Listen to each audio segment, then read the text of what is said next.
Mesdames et messieurs, bonsoir et bienvenue à cette émission. Votre émission est Plume Consciente et merci d'être de plus en plus nombreux à la suivre. En tout cas, vos mails ainsi que vos nombreux coups de fil nous le font savoir et nous vous en remercions très sincèrement. Alors ce soir, les Plumes Conscientes, donc votre émission sera très particulière dans la mesure où nous avons un invité de marque. Mais avant de vous le présenter, j'aimerais bien comme ça rappeler à nos fidèles téléspectateurs et à ceux qui nous suivent peut-être pour la première fois ce grand concours initié par l'agence Elmont Productions à travers justement ce petit spot que je vous laisse suivre.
Ce soir, je le disais, nous avons un invité de marque sur ce plateau. Je vais le présenter très rapidement pour ne pas faire traîner le suspense. Il s'agit donc de monsieur Alain Tito Mabiala. Bonsoir Alain. Bonsoir. Déjà, présentateur d'émission, comment tu te retrouves dans cette sauce-là? Bon, je te remercie d'abord de m'avoir invité sur ton plateau. Comment je me retrouve là-dedans? J'ai étudié les relations internationales à l'Université de Kinshasa, mais depuis mon adolescence, il s'est fait que lorsque nous avions connu la libéralisation de la vie politique au Zaïre de l'époque, nous avions commencé à capter des chaînes internationales telles que TV5 et Canal France International et bien d'autres chaînes.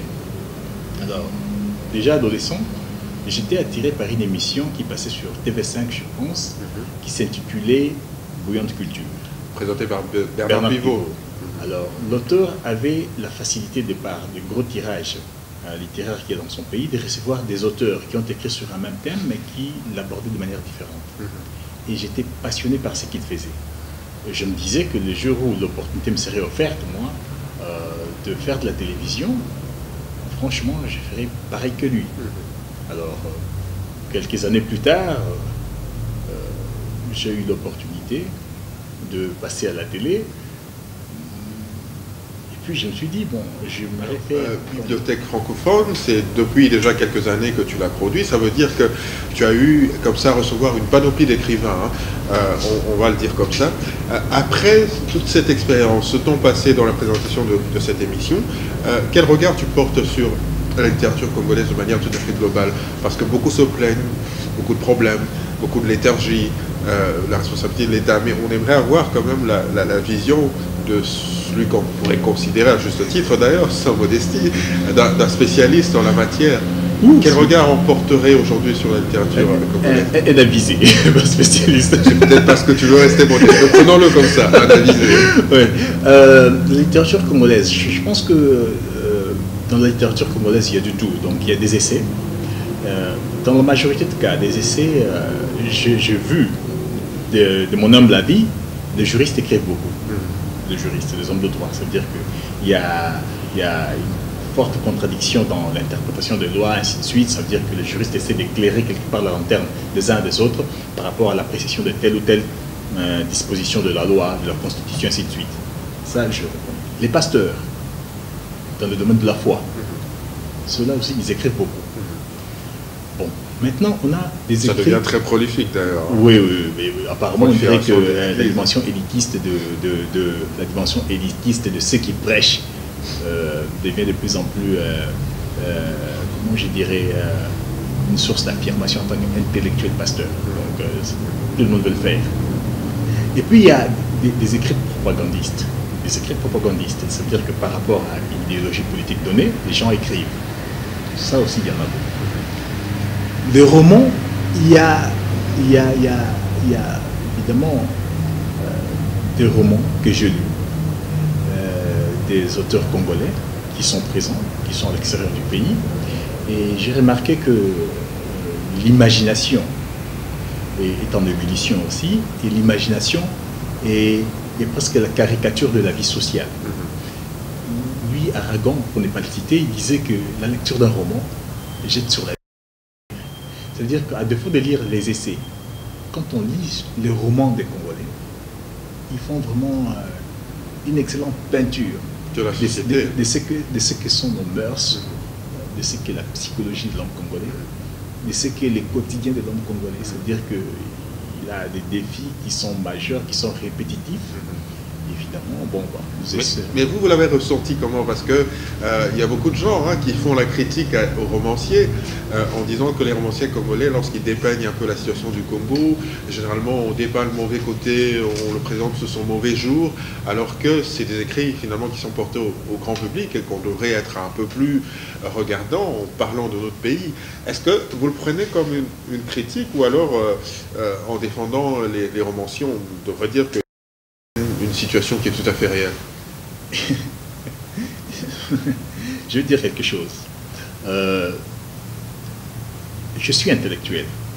Quand je lis l'indice de développement humain qui dit que le Congo est 187e pays au monde, sur 187, dont l'indice de développement humain est moins performant. En tant qu'écrivain, moi je ne vis pas dans un palace, je vis à la cité, je croise le pauvre du Congo et je vis avec eux. Mais quand vous me demandez d'écrire sur mon quartier, qu'est-ce que vous voulez que j'écrive? Qu'il y ait des quartiers? Qu'il y ait des ponts? Peut-être pas, mais peut-être présenter les bons côtés, parce qu'on a... Les bons côtés, les Congolais ont des qualités. Dans les romans, il y a des qualités que les gens parlent. Dans les relations interpersonnelles, lorsqu'on écrit un roman, on vante les qualités de l'homme congolais aussi. Mais qu'est-ce que vous voulez? Je suis témoin de mon époque. Et mon époque, c'est ce qu'elle est. Ne me demandez pas de faire de la fiction, d'écrire comme Jules Verne, que je vais me déplacer par ballon à air ou bien par Jumbo Jet. Non, non, non. Écoutez, j'écris ce que je vois. C'est pas que les écrivains font de l'autoflagellation. Nous sommes des photographes de la société. Nous faisons de photographier la société et nous la présentons. Quitte à ceux qui ont mission de changer cette société, de la faire. Le jour où ils auront changé vraiment la société, nous écrirons. Nous écrirons.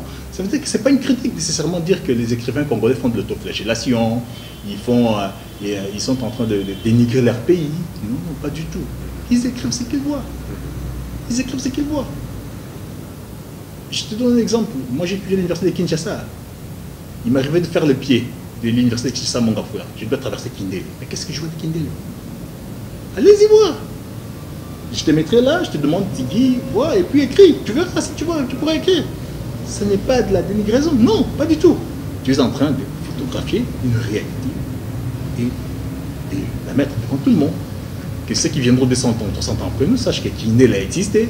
Et si Kindele existera 300 ans après nous, eh bien c'est un défi pour eux de faire en sorte qu'on ne parle plus de Kindele. On dise Kindele dans les dogmes, mais dans la réalité. Le concours littéraire Les Plumes Conscientes, vous êtes, je l'ai dit tout à l'heure, parmi les personnes qui ont justement donné une impulsion, qui ont donné vie à ce concours, parce que dès le départ, et ça sans contrepartie aucune, tu as mis toute ton énergie dans l'aventure, et justement aujourd'hui on récolte plus ou moins les frais de cet engagement. Tu es membre à part entière du comité de lecture et donc du jury de ce concours Les Plumes Conscientes. D'abord, dis-nous, qu'est-ce qui t'a motivé à te lancer dans cette aventure? Alors, je vais encore aller dans une citation. Jean Jaurès, le fondateur du Parti socialiste, disait « Le courage, c'est savoir se donner aux bonnes œuvres. sans chercher à savoir si cela vous réserve une récompense dans le futur ou pas. Moi, j'ai écrit sur la page Plume Consciente, je suis un fantassin dans l'armée des bonnes intentions. L'idée est bonne.